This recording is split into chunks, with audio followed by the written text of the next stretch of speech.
Okay, well the dye has dried. It's looking pretty good. Now I'm going to give it a coat of neat's foot oil, and we're going to let it sit overnight. Then we'll come back and see what's next. So I'm going to do the same technique. I'm going to use a dauber, wool dauber, as well as, you know, maybe a Q-tip or two to get where I need to get. And again, you know, I'm going to start on the inside and just give it a light coat.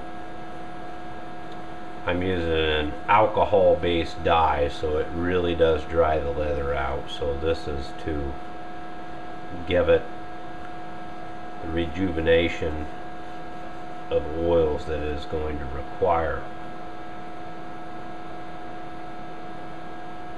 So again, you know, I'm just coming in here with Q-tip to get the areas I can't get with the dauber.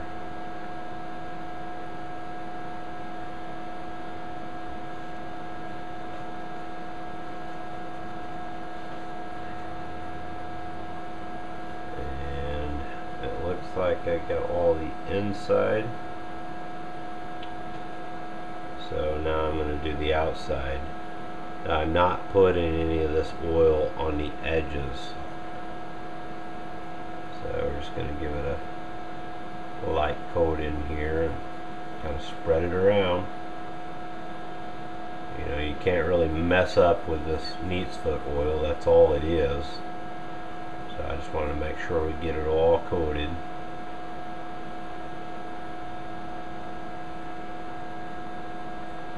Looking good.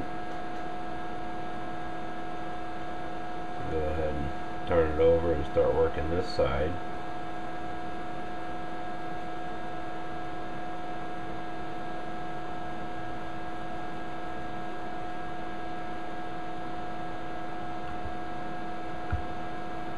It's getting slick.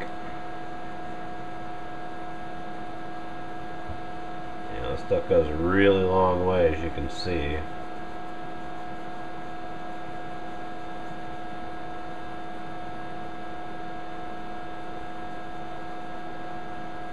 Okay, well that's pretty much coated there. I'm going to take the Q-tip and kind of get underneath this belt clip. A little difficult area to get to. Just going to work my way around here and work on this side. So I'm actually going to take a little of the excess off on my rag and just kind of go over it again here. You know, some of it's a little bit thick, so I'm just picking a little bit of that off.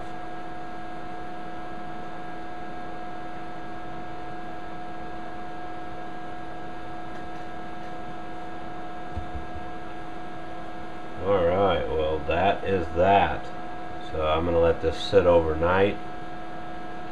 I'll come back like I did after the dye dried and rub it vigorously with a cloth to get rid of any of the oils that are still maybe on the surface. And at that point we are ready to burnish these edges and seal this thing up. Okay, well after applying the neat's foot oil, you know, I let this sit overnight like I said, and then I came in and just rubbed it down with a soft rag, and it actually turned out really nice. Then I have 3 more steps on this, I believe just 3, and this holster will be complete.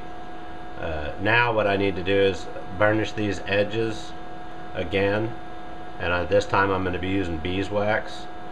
You can also use the gum tragacanth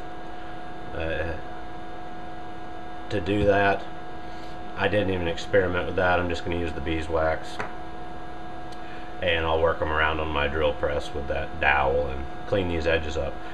Then from that point I need to come in here and slick down the surface, the inside of this with the gum tragacanth.